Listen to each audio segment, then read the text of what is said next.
Some people buy luxury cars to show off. Me? I bought mine to survive. That might sound dramatic, but if you've ever spent years grinding through endless shifts, sacrificing weekends, missing out on vacations, and saving every last dime, then you know exactly what I mean. A car, for some people, is just metal and rubber. For me, it was a trophy. Proof that all those sleepless nights and sacrifices hadn't been for nothing. From the very beginning, I swore that if I ever reached a point where I could afford it, I'd own a McLaren. Not just any McLaren, but a custom matte black one. Sleek, sharp, and unapologetically aggressive. The kind of car that turned heads not because it was loud or gaudy, but because it radiated a presence. When it finally rolled into my driveway for the first time, I just stood there staring at it like a kid on Christmas morning. That car wasn't just about horsepower or speed, it was my therapy. My peace. My way of saying, I made it. And if I'm being honest, part of me believed I'd earned the right to enjoy it without anyone else's interference. When I bought the McLaren, I'd already made another big move in my life, into a quiet, gated neighborhood. A place where the streets were calm, the houses were neatly lined up like soldiers, and the biggest drama seemed to revolve around whose lawn looked the greenest. To me, it felt perfect. A safe, peaceful environment where people minded their own business. Or at least, that's what I thought. The first week was bliss. I'd wake up, pour a coffee, step onto the porch, and admire the car gleaming in the morning sun. Every now and then, a neighbor would drive by, give me a wave, and keep moving. No one said anything about the McLaren, not good, not bad.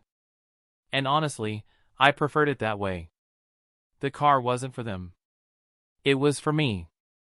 But here's the thing I've learned about life: peace rarely lasts. Especially when something you own reminds other people of what they don't have. I noticed the first cracks sooner than I wanted to admit. A couple of sideways glances. Neighbors whispering while walking their dogs past my driveway. The way some of them seemed to slow down just a little too much, their eyes glued to the car. At first, I brushed it off. Maybe they were just curious. After all, it wasn't every day a matte black McLaren rolled into suburbia. Still, there was a subtle shift in the air, one I couldn't quite put my finger on. You know that feeling when you walk into a room, and even though no one says a word, you can tell they're talking about you? That's how it started to feel whenever I stepped outside. I told myself not to overthink it. After all, I wasn't breaking any rules. The HOA handbook didn't say a word about what kind of cars you could or couldn't own. I wasn't speeding through the neighborhood or revving the engine at midnight. I kept to myself. I paid my dues. I minded my business. What I didn't realize at the time was that envy has a way of growing roots in people. Quiet resentment can turn into obsession. And in a community where appearances meant everything, my McLaren wasn't just a car. It was a mirror. A reminder to certain people of everything they wished they had but didn't. And out of everyone, there was one man in particular who couldn't stop staring. At the time, I didn't know his name. I just saw him a few times, wearing a neon vest, pacing the sidewalk like he owned it, scribbling things onto a clipboard. He didn't smile. He didn't wave. He just glared, long and hard, like my very existence offended him. Later, I'd learn his name was Randall. A self-proclaimed HOA enforcer. Not an actual board member, not even a security guard, just a man with a fake badge he'd printed from the internet and an attitude bigger than his beat-up Dodge Charger. But that first week, I didn't pay him much attention. I figured every neighborhood had its busybody, the kind of person who needed to feel important by pretending they were in charge. I had no idea that this one man would become the biggest thorn in my side. Back then, I was just a guy enjoying the spoils of his hard work, sipping coffee in the morning light while my McLaren shimmered like a trophy on the driveway. I didn't know yet that for Randall, that car wasn't just a vehicle, it was a target. And soon enough, he'd prove just how far a jealous man with a fake badge could go. Every story has a villain. Mine didn't show up with sirens blazing or a badge that carried weight. No, mine arrived in the form of Randall, middle-aged, balding, and wearing a neon vest that screamed more crossing guard than authority figure. I noticed him more often after that first week. He wasn't subtle. While other neighbors walked their dogs, watered their lawns, or waved politely, Randall was different. He paced the sidewalks with his clipboard tucked under one arm and sunglasses so cheap you could probably buy them at a gas station. He'd glance at my McLaren like it was something toxic, like it didn't belong in his carefully controlled little world. At first, I thought maybe he was just jealous. I'd seen that look before, envy wrapped in disdain. But Randall wasn't the type to keep his thoughts quiet. One morning, I walked out to find a piece of paper stuck under my windshield wiper. I thought it might be a flyer, maybe some community notice. Instead, I pulled it free and nearly laughed out loud. In messy, angry handwriting, the note read, "Your car is a threat to our community. It is far too fast, intimidating to children, and violates the spirit of peaceful living. You have 2 weeks to remove it before further action is taken." I blinked at it, then read it again just to be sure I wasn't imagining things. A threat? Intimidating to children? Violates the spirit of peaceful living? I couldn't help myself. I laughed. The kind of laugh that bursts out before you can control it. Was this guy serious? My car hadn't even left second gear in the neighborhood. I wasn't drag racing past playgrounds or revving the engine at midnight. It was parked. Just parked. I snapped a quick photo of the note and filed it away in a special folder on my phone I'd created for HOA nonsense, aptly titled HOA Clowns. Randall's angry scribble was the first entry. Still, I couldn't resist poking fun at it in my own head. Violates the spirit of peaceful living. It sounded like a bad line from a sitcom. Over the next few days, Randall's presence grew louder, even though he never actually said a word to me directly.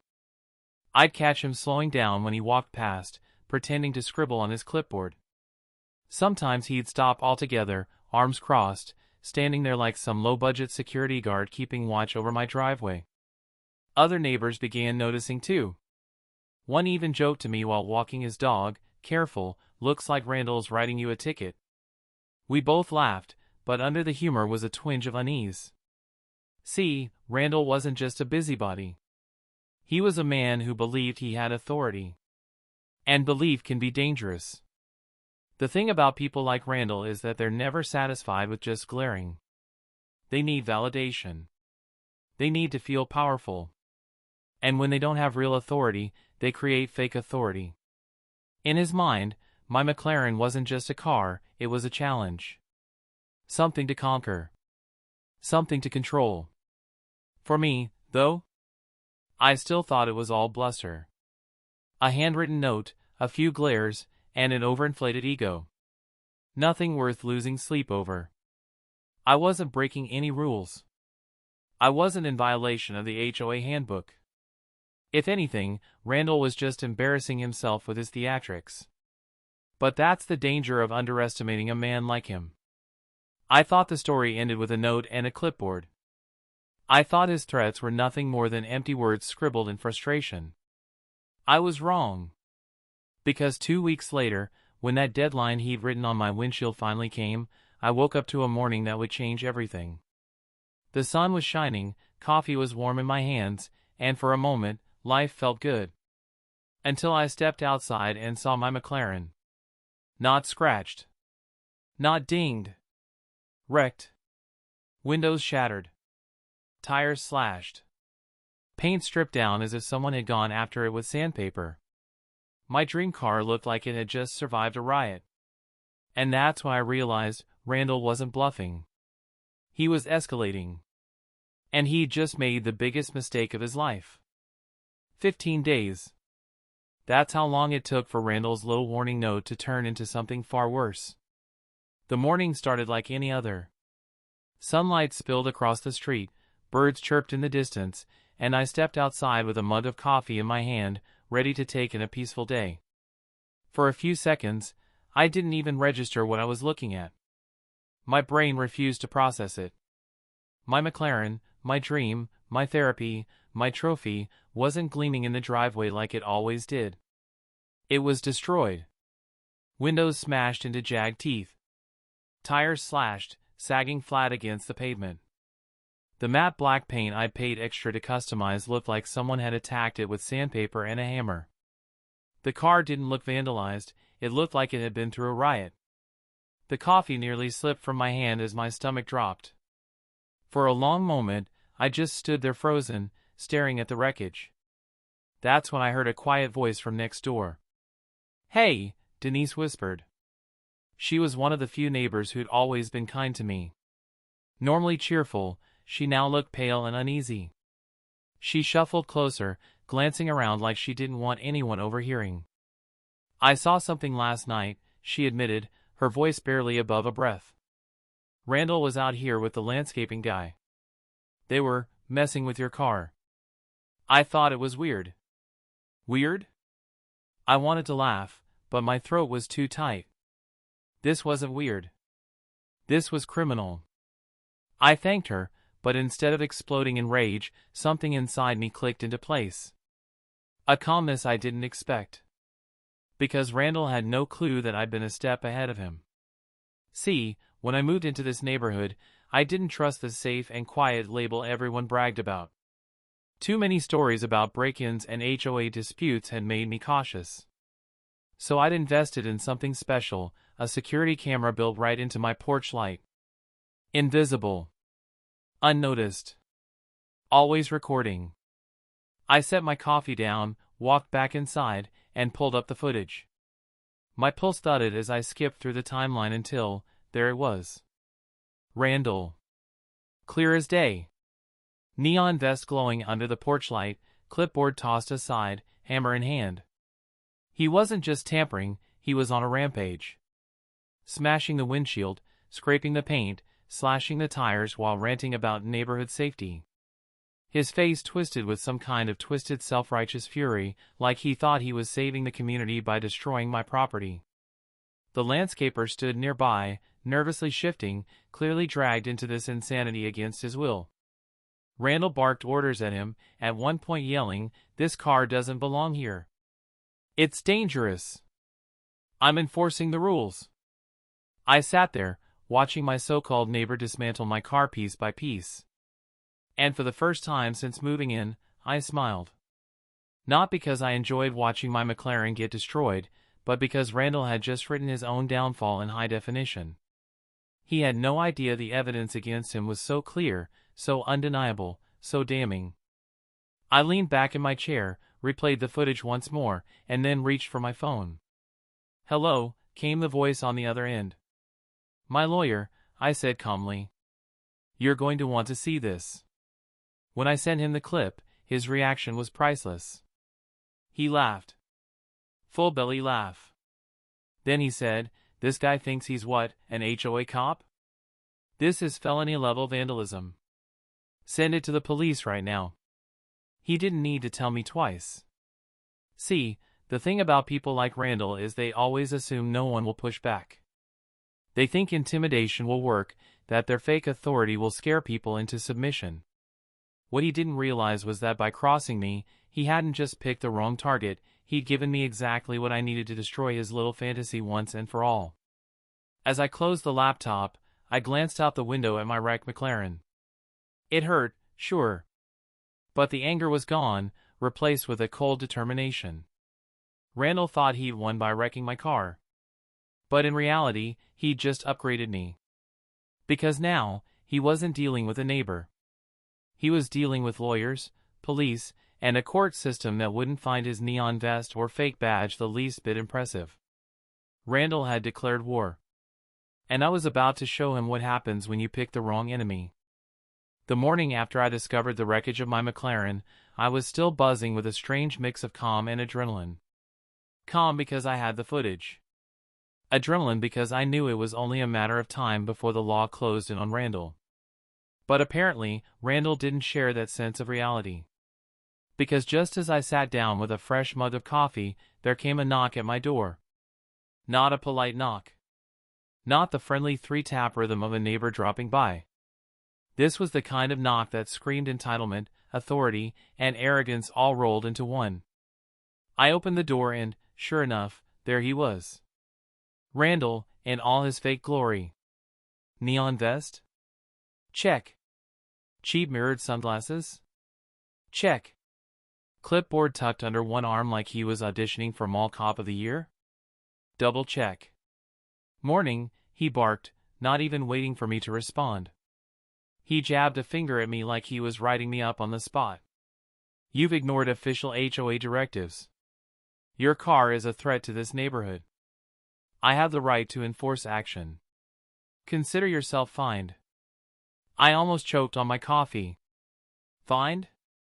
By who? Him? The HOA handbook didn't mention luxury cars, speed limits, or anything close to this nonsense. And last I checked, Randall wasn't law enforcement, he wasn't even HOA board. He was just a man in a neon vest with a printed badge probably made on his home printer. I let him finish his little performance, and then I smiled. The kind of smile that makes people nervous. Funny, I said slowly, because I've got video proof of you committing felony vandalism on my car last night. For the first time, Randall's confidence cracked. His face drained of color, his mouth opening slightly before snapping shut again. He looked like a kid caught with his hand in the cookie jar. But instead of admitting guilt, he doubled down. I don't know what you think you saw, he muttered, trying to recover. I was enforcing safety measures. Your car doesn't belong here. If you don't like it, maybe this isn't the neighborhood for you.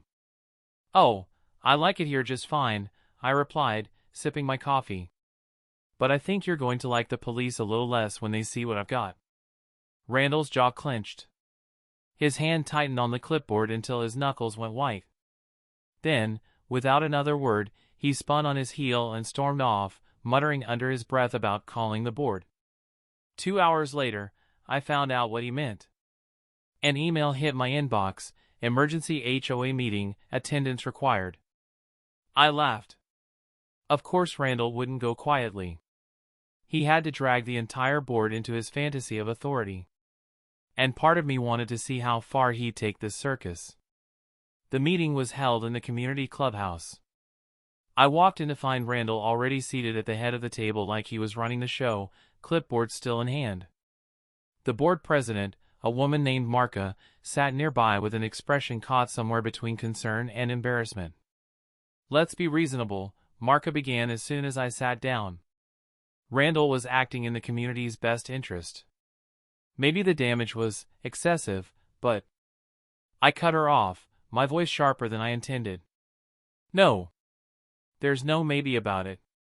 He destroyed private property. On camera. And you're defending him? One of the quieter board members cleared his throat nervously. Technically, Randall doesn't even serve on the board. He, volunteers. Volunteers. That word hung in the air like a bad smell. So not only did this clown destroy my $250,000 McLaren, but the HOA never even authorized him to act in any official capacity. He was just a wannabe with a clipboard and an inflated ego, playing dress-up cop in his free time. That's when I made two decisions. First, I'd let the police deal with Randall. I already had the footage. His fake authority act wouldn't hold up against hard evidence. Second, I'd let my lawyer deal with the HOA. Because whether they wanted to admit it or not, they'd allowed Randall to parade around unchecked, harassing homeowners and pretending to enforce rules that didn't exist. Randall sat across the table, glaring at me through those cheap sunglasses, his clipboard pressed tight against his chest like a shield. He had no idea his little empire was crumbling. And for the first time in this entire mess, I felt something close to satisfaction. Randall thought he could bully me into submission. But soon, he was going to find out what happens when you push the wrong person too far. If Randall's driveway performance had been laughable, the so-called emergency HOA meeting was a full-blown comedy show.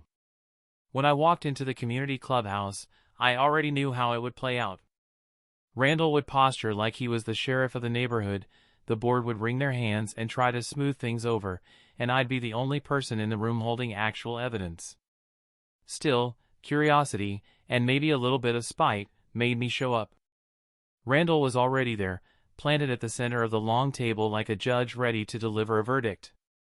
He still wore that ridiculous neon vest, and his cheap sunglasses sat perched on the table in front of him as though they were some kind of badge of rank.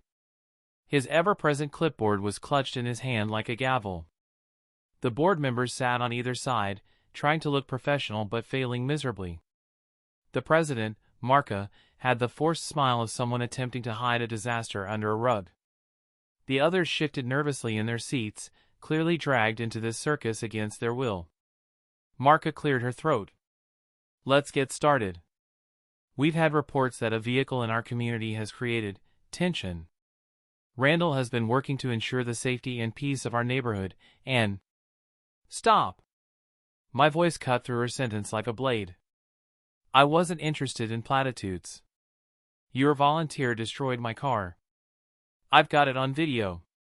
This isn't tension. This is felony vandalism. A hush fell over the room. For the first time, some of the board members looked directly at Randall instead of me. He shifted uncomfortably, tapping his pen against the clipboard like he was taking notes on his own trial. Marca tried again. Perhaps Randall's actions were excessive. But he was acting in what he believed was the community's best interest. I leaned forward, meeting her gaze. Excessive? My McLaren is totaled. He smashed it, slashed it, stripped it, on camera. There's no belief that justifies destruction of private property. And if you think siding with him makes you look reasonable, you're about to find out how wrong you are. That's when one of the quieter board members finally spoke up. He pushed his glasses up his nose and cleared his throat. Just for the record, Randall isn't officially part of the board.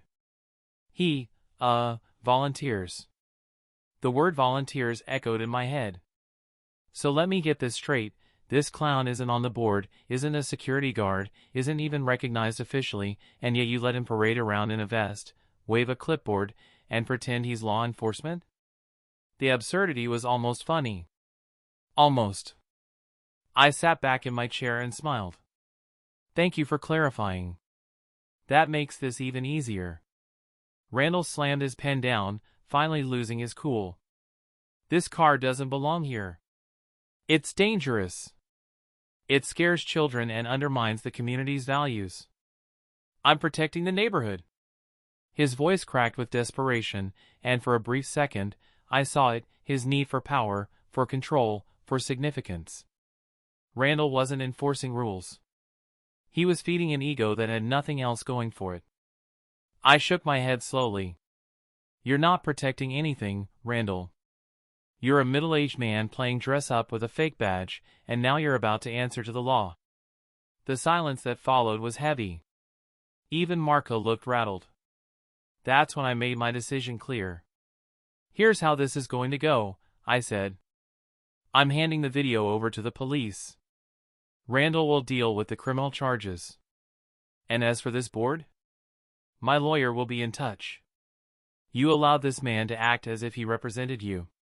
You defended him even when you knew the truth. That makes you complicit. I stood, gathering my things. Meeting adjourned.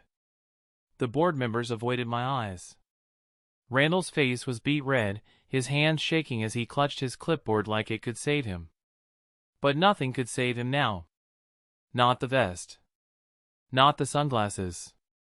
Not the fake badge. Because while he was busy pretending to enforce authority, I just lined up the real authorities against him. As I walked out of the clubhouse, I couldn't help but smile. Randall thought he'd staged a trial. But in reality, he'd just hosted his own sentencing hearing. The thing about evidence is, it doesn't care about excuses. 2 days after that ridiculous HOA circus, I got the call I'd been waiting for. The police had reviewed the footage from my porch light camera.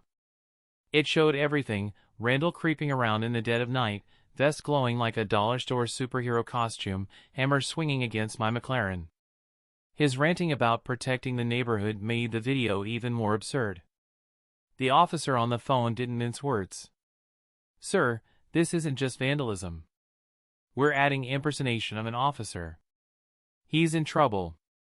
That was music to my ears. The very next afternoon, I heard the sound of police cruisers rolling down our quiet street.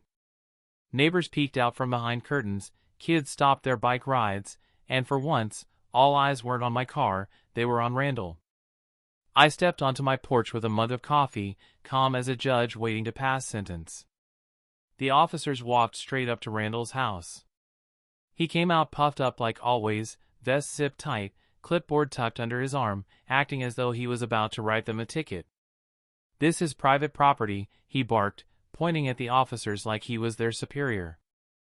"I'm law enforcement for this neighborhood. You can't just—" He didn't get to finish. One of the cops spun him around with professional ease and snapped handcuffs onto his wrists. Click.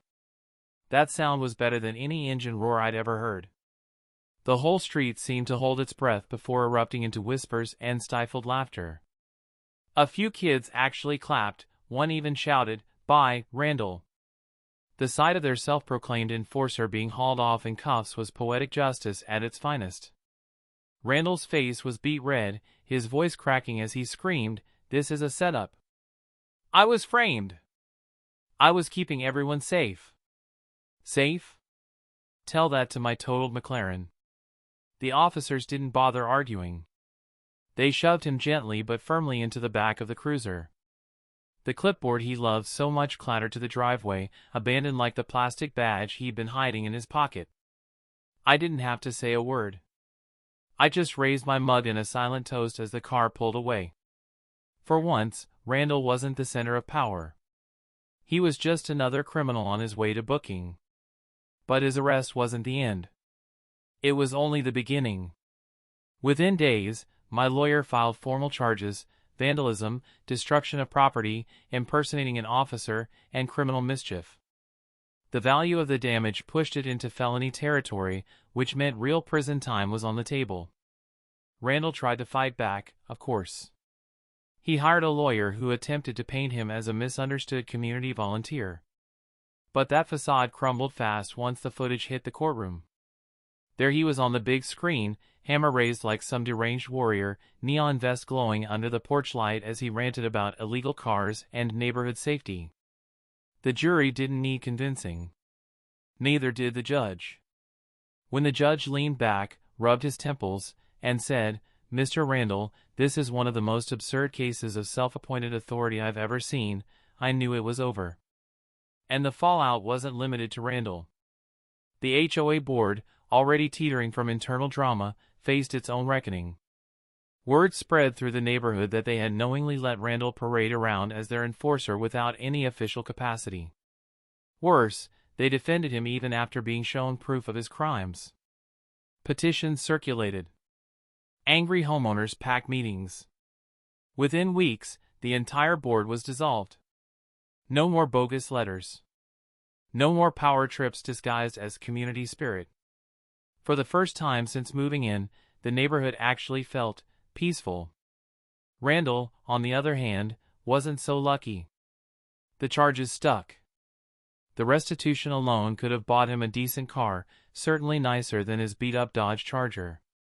His job let him go, his reputation tanked, and eventually, he lost his home. He went from self-proclaimed HOA cop to just another cautionary tale, muttering about injustice as he shuffled past my driveway in a hoodie, head down, no clipboard, no vest. Meanwhile, my new McLaren gleamed in the sun, a trophy not just of my hard work, but of justice served. Every sip of coffee on that porch tasted better knowing Randall had learned the one lesson he never thought applied to him. You can fake authority. You can scream rules. You can even smash someone's car in the dark. But the second you cross the line into crime, the law stops being your costume and becomes your cage. And that's exactly where Randall ended up. The day Randall was hauled away in cuffs should have been the end of it. But endings aren't always clean. Sometimes they unravel slowly, piece by piece, until there's nothing left of the person who once thought they were untouchable. Randall's trial came and went. The verdict was obvious from the first day, guilty on all counts. The judge didn't waste time spelling it out, felony vandalism, impersonating an officer, criminal mischief. Restitution, fines, and legal fees piled so high they buried him. His bank account drained, his Dodge Charger repossessed, and his house eventually put up for sale. He didn't just lose a case. He lost his identity. The same man who strutted through the neighborhood with a neon vest and fake badge now walked past in silence, hood pulled up, eyes fixed on the ground. He'd become a ghost of the power-hungry enforcer he once pretended to be. And the neighborhood? It transformed too. The HOA board, once smug and untouchable, collapsed like a house of cards. Word of their complicity spread, homeowners rallied, and petitions demanded accountability. Within weeks, they were gone, dissolved, dismantled, and stripped of authority. The difference was immediate. No more bogus violation notices tucked under windshield wipers. No more community directives that felt more like ultimatums. People finally breathed easy. Kids played without Randall barking at them. Neighbors laughed again, free from his self-imposed patrols. And me? I didn't just replace my car, I upgraded. When my brand new McLaren rolled up the driveway, matte black gleaming like a predator under the sun, it wasn't just a car anymore. It was a message. A message to Randall. A message to the board. A message to anyone who thought intimidation could strip me of what I'd earned. You can't break someone who's already fought to build their peace. I stood there on my porch with my morning coffee, watching the sun bounce off the polished surface. Neighbors passed by, smiling, nodding, some even stopping to admire the car without shame. One of the kids pedaled past, called out, "Looks better than the last one," and I couldn't help but laugh. But my favorite moments came when Randall walked by. He couldn't avoid it, my house was still on his route to the rental he'd been forced into across town. Every time, his pace quickened, his head dropped lower. He'd mutter to himself, as if arguing with ghosts only he could hear. Neighbors noticed too. They smirked, whispered, and sometimes shouted jokes as he passed. "Careful! Randall might write you a ticket," became the neighborhood's unofficial punchline. It wasn't revenge. It was balance. Because Randall hadn't just attacked my car. He tried to weaponize fear, to make me doubt whether I belonged, whether I deserved the things I worked my entire life to earn. He wanted power without responsibility. Authority without legitimacy. Control without consent. And he lost everything for it. One evening, as the sun dipped low and painted the sky gold, I thought back to the beginning. To the day I first parked my McLaren in front of my house and believed peace would be easy in this neighborhood. I'd been wrong about peace. Peace isn't given. It's defended. Randall thought a fake badge and a neon vest made him untouchable. What it really made him was unforgettable, for all the wrong reasons. Now his story lives on as the neighborhood's favorite cautionary tale. Parents tell their kids about the fake cop who smashed a car and lost everything. New homeowners hear the legend before they even unpack their boxes. And me? I sip my coffee, smile, and let the story travel.